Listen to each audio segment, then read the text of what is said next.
നിയമസഭാ തിരഞ്ഞെടുപ്പിന്റെ ചൂട് ഇപ്പോൾ ഏറിക്കൊണ്ടിരിക്കുമ്പോൾ പെരിന്തൽമണ്ണ നിയോജക മണ്ഡലത്തിലെ LDF സ്ഥാനാർത്ഥിയായി പ്രഖ്യാപിച്ച VP മുഹമ്മദ് ഹനീഫയാണ് ഇപ്പോൾ നമ്മളോടൊപ്പം ഉള്ളത്.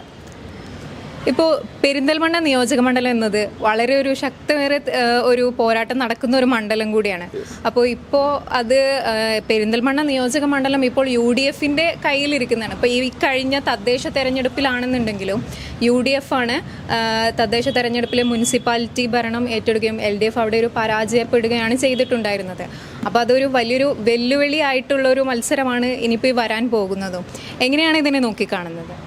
ഇടതുപക്ഷ ജനാധിപത്യ മുന്നണിയുടെ സ്ഥാനാർത്ഥിയായി എന്നെ ഈ മണ്ഡലത്തിൽ ആ ചുമതല ഏൽപ്പിക്കുന്നത് വലിയൊരു അംഗീകാരമായിട്ടാണ് ഞാൻ കാണുന്നത്. തദ്ദേശ സ്വയംഭരണ സ്ഥാപനങ്ങളിലേക്ക് നടന്ന തെരഞ്ഞെടുപ്പിലുണ്ടായ റിസൾട്ട് അത് ഇടതുപക്ഷത്തിൻ്റെ പരാജയമല്ല, അസത്യപ്രചരണത്തിൻ്റെ വിജയമാണ്. കേരളത്തിലെ SIR നടപ്പാക്കുന്നത് പിണറായി വിജയനാണ്. അതോടൊപ്പം പൗരത്വം ഇതാ ഇല്ലാതെയാകുന്നു.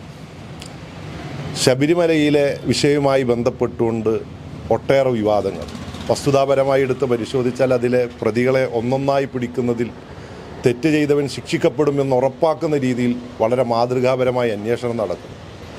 ഇങ്ങനെ വ്യാപകമായി അസത്യം പ്രചരിപ്പിച്ചു.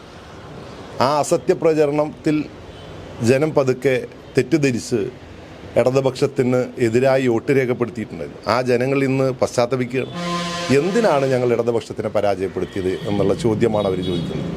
കേരളത്തിലെ തദ്ദേശ സ്വയംഭരണ സ്ഥാപനങ്ങളുടെ ജനവിധി എന്ന് പറയപ്പെടുന്നത് ഈ തെരഞ്ഞെടുപ്പിൽ നിന്ന് വ്യത്യസ്തമാണ്. ഈ തെരഞ്ഞെടുപ്പ് ഇടതുപക്ഷത്തിൻ്റെ നേതൃത്വത്തിലുള്ളൊരു മൂന്നാം ഗവൺമെൻറ്റിൻ്റെ തുടർച്ച ആഗ്രഹിക്കുന്നു കേരളത്തിലെ ജനങ്ങൾ. മൂന്നാമതൊരു ഗവൺമെൻറ് കേരളത്തിൽ തുടരണം. എത്രയോ കാലമായി തടസ്സമായി കടന്നിരുന്ന, ഒരിക്കലും നടപ്പാക്കാൻ കഴിയില്ല എന്ന് വിധി എഴുതിയ പദ്ധതികൾ ഒന്നൊന്നായി നടപ്പായ 10 വർഷക്കാലത്തിൻ്റെ തുടർച്ച വേണം എന്ന് ഈ രാജ്യത്തെ ജനം, വികസനം ആഗ്രഹിക്കുന്ന ജനം ചിന്തിക്കുന്നുണ്ട്. അത് വലിയ രീതിയിൽ ആളുകൾക്കിടയിൽ ആ ഗവൺമെൻറ്റിൻ്റെ തുടർച്ച ആഗ്രഹിക്കുന്നുണ്ട്. വലിയ പോരാട്ടമാണ് ഈ വരുന്ന തെരഞ്ഞെടുപ്പിൽ ഇടതുപക്ഷ ജനാധിപത്യ പ്രസ്ഥാനത്തിന് താരതമ്യേന സ്വാധീനമുള്ളൊരു മണ്ഡലമാണ് പെരിന്തൽമണ്ണ. ആ പെരിന്തൽമണ്ണയിൽ പാർട്ടിയുടെ ഒരു സ്ഥാനാർത്ഥി വന്നിരിക്കും. പാർട്ടിയും മുന്നണിയും വളരെ ആവേശത്തോടു കൂടിയാണ് ഈ തെരഞ്ഞെടുപ്പ് പോരാട്ടത്തെ കാണുക. പാർട്ടിയുടെ എല്ലാ പ്രവർത്തകരും, പാർട്ടിയുടെ എല്ലാ ഘടകങ്ങളും വളരെ ആത്മാർത്ഥമായിട്ടുള്ള ഇടപെടലാവും ഈ തെരഞ്ഞെടുപ്പിൽ നമുക്ക് കാണാൻ കഴിയുക. മുന്നണി ഒറ്റക്കെട്ടായി നിന്നുകൊണ്ടുള്ള തെരഞ്ഞെടുപ്പ് പോരാട്ടം നല്ലൊരു തെരഞ്ഞെടുപ്പ് പോരാട്ടമായിട്ടാണ് ഈ പെരിന്തൽമണ്ണയിലെ തെരഞ്ഞെടുപ്പിനെ ഞാൻ കാണുന്നത്. ഇപ്പോൾ 2021 നിയമസഭാ തെരഞ്ഞെടുപ്പിൽ ഇപ്പോൾ പെരിന്തൽമണ്ണയിലെ ഒരു കണക്കെടുക്കുകയാണെങ്കിൽ വെറും 38 വോട്ടിനാണ് UDF ഒരു ഭൂരിപക്ഷം എന്ന് നേടിയിട്ടുള്ളത്. അതൊരു വലിയൊരു ഭൂരിപക്ഷമായിട്ട് കാണുന്നില്ല. അപ്പോൾ അത് ഇത്തവണ LDF അതിനെ, അല്ലെങ്കിൽ ഇടതു മുന്നണി അതിനെ മറികടക്കാൻ സാധിക്കുന്നു? തീർച്ചയായും ഇടതുപക്ഷ ജനാധിപത്യ മുന്നണി 38 വോട്ടിൻ്റെ മാർജിനെ മാത്രമല്ല കാണുന്നത്. അന്ന് അപര സ്ഥാനാർത്ഥിയെ നിർത്തിയിരുന്നു. 2000-ഓളം വോട്ട് അപര സ്ഥാനാർത്ഥി പിടിച്ചിട്ടുണ്ടായി. പാർലമെൻറ്റ് ഉപതെരഞ്ഞെടുപ്പ് അതിൻ്റെ കൂടെയാണ് നടന്നത്.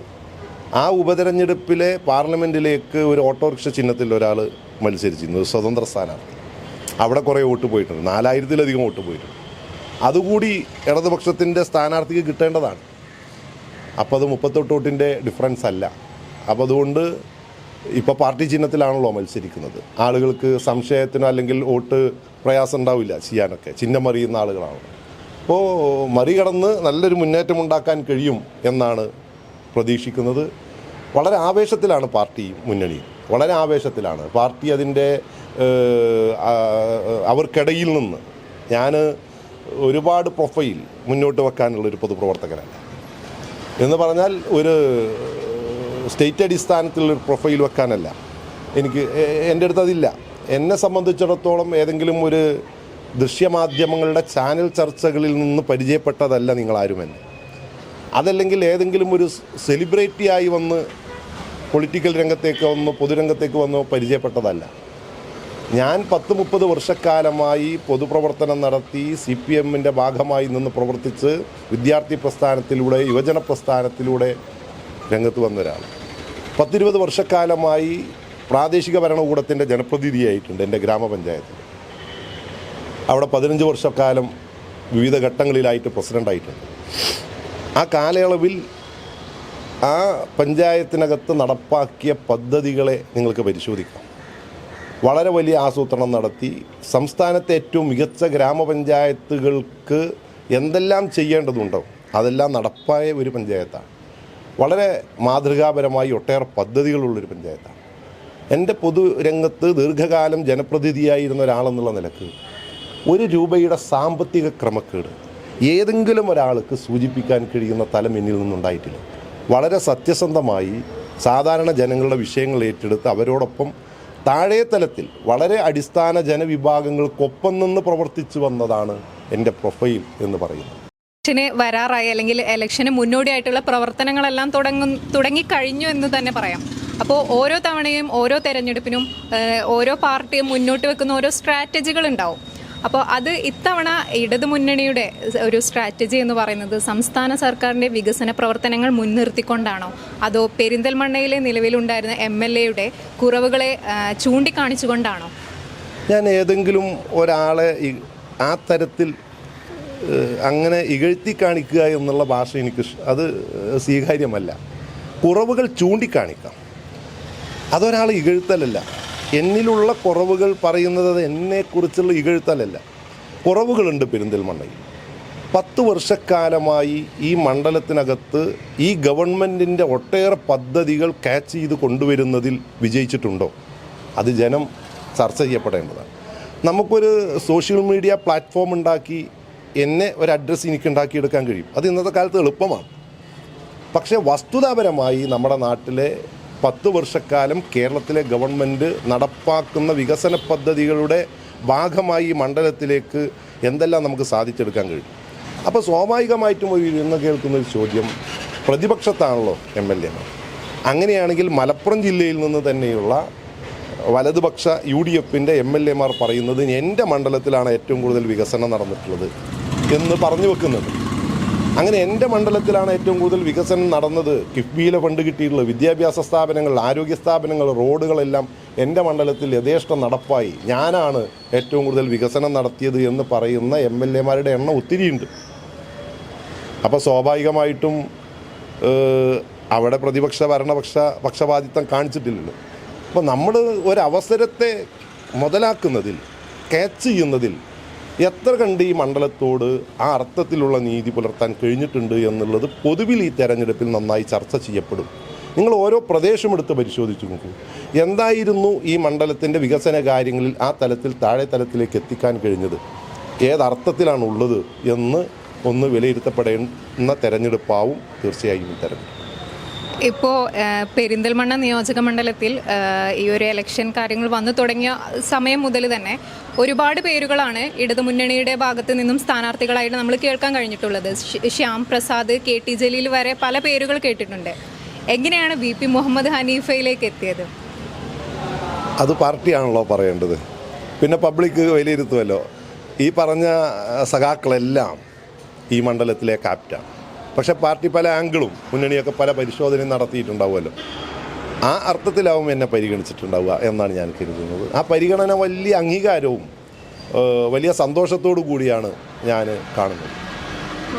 ഈ ഒരു പെരിന്തൽമണ്ണ നിയോജക മണ്ഡലത്തിലെ വോട്ടർമാരോട് എന്താണ് പറയാനുള്ളത്? പെരിന്തൽമണ്ണ അസംബ്ലി മണ്ഡലത്തിലെ വോട്ടർമാരോട് എനിക്ക് വെക്കാനുള്ളത്, പെരിന്തൽമണ്ണ മലപ്പുറം ജില്ലയിലെ സെക്കൻഡ് ഹെഡ് ക്വാർട്ടേഴ്സാണ്, ആശുപത്രികളുടെ നഗരമാണ്.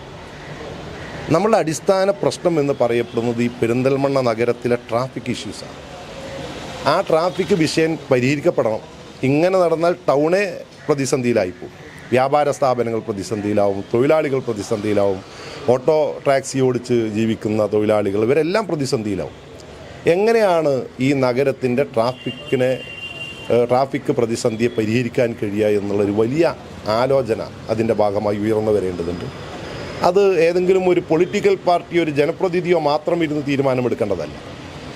ഈ മണ്ഡലത്തിൽ തിരഞ്ഞെടുക്കപ്പെടുകയാണെങ്കിൽ ഈ നഗരത്തിലെ വ്യാപാരികൾ, വ്യവസായികൾ, കെട്ടിട ഉടമകൾ, തൊഴിലാളികളായി ജോലി ചെയ്യുന്ന നമ്മുടെ ചുമടുത്ത് തൊഴിലാളികൾ ഉൾപ്പെടെയുള്ള ആളുകൾ, അതോടൊപ്പം നമ്മുടെ ഓട്ടോ ടാക്സി രംഗത്ത് നിൽക്കുന്ന ആളുകൾ, നമ്മുടെ വിവിധ രാഷ്ട്രീയ പാർട്ടിയുടെ ആളുകൾ, ജനപ്രതിനിധികൾ എല്ലാം ചേർന്നിരുന്നുകൊണ്ട് ഒരു വലിയ മാസ്റ്റർ പ്ലാൻ ഉണ്ടാക്കാതെ പെരിന്തൽമണ്ണ നഗരത്തെ നമുക്ക് ട്രാഫിക് കുരുക്കിൽ നിന്ന് മാറ്റിയെടുക്കാൻ കഴിയും. ആരോഗ്യ മേഖല നമ്മുടെ ജില്ലാ ആശുപത്രിയാണ്. കിഫ്ബിയിൽ നിന്ന് ധനം സ്വീകരിച്ച് ചെയ്യേണ്ട പദ്ധതികൾ പോലും സമയത്തവിടെ നമുക്ക് യാഥാർത്ഥ്യമാക്കാൻ കഴിഞ്ഞിട്ടുണ്ടോ? എന്താണത് കഴിയാതിരിക്കുന്നത്? കൂടിയാലോചനകൾ കുറവുണ്ടെങ്കിൽ അത്തരത്തിലുള്ള മേഖലയിൽ കൂടുതൽ ആളുകളുടെ സഹായം തേടി വളരെ നല്ല രീതിയിൽ നമ്മുടെ ആരോഗ്യരംഗത്തെ പുഷ്ടിപ്പെടുത്താൻ നമുക്ക് കഴിയേണ്ടത്. അത് നഗരസഭയിലെ ജില്ലാ ആശുപത്രി മാത്രമല്ല, 6 ഗ്രാമപഞ്ചായത്തുകളുണ്ട്. അതിൽ സംസ്ഥാനത്തെ ഏറ്റവും മികച്ച ഒരു പ്രാഥമികാരോഗ്യ കേന്ദ്രമുള്ളത് എൻ്റെ ഗ്രാമപഞ്ചായത്തിൽ ഞാൻ പ്രസിഡൻ്റായിരുന്ന ഘട്ടത്തിൽ നിർമ്മിച്ചതാണ്. നിങ്ങൾക്ക് അവിടെ പോയി ഞങ്ങളെ അസസ് ചെയ്യാൻ വിലയിരുത്താം. അതിന് സമാനമായ പ്രാഥമികാരോഗ്യ കേന്ദ്രങ്ങൾ നമ്മുടെ ഗ്രാമപഞ്ചായത്തുകളുടേത് ആക്കി മാറ്റണം. ആ തരത്തിലേക്ക് ഗ്രാമപഞ്ചായത്ത് തലത്തിൽ മാറ്റണം.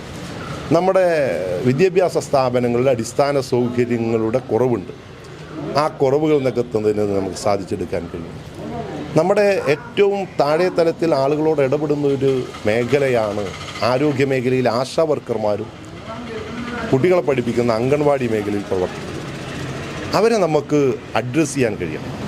അവർക്ക് ഈ മണ്ഡലത്തിൽ ഒരു പ്രധാന കേന്ദ്രത്തിൽ അവരുടെ പരിശീലനങ്ങൾ നടത്താൻ, അവരുടേതായിട്ടുള്ള മറ്റു ഇടപെടലുകൾ നടത്താനുള്ളൊരു വലിയ കേന്ദ്രം, അവരുടെ മീറ്റിങ്ങുകൾ നടത്താൻ, അവർക്ക് പറ്റിയ സൗകര്യങ്ങൾ ഉപയോഗപ്പെടുത്താൻ കഴിയുന്ന തരത്തിൽ അവരുടേതായിട്ടുള്ള കാര്യങ്ങൾ ചർച്ച ചെയ്യാൻ കഴിയുന്ന ഒരു നല്ല സംവിധാനം ഉണ്ടാക്കിയെടുക്കാൻ കഴിയണം.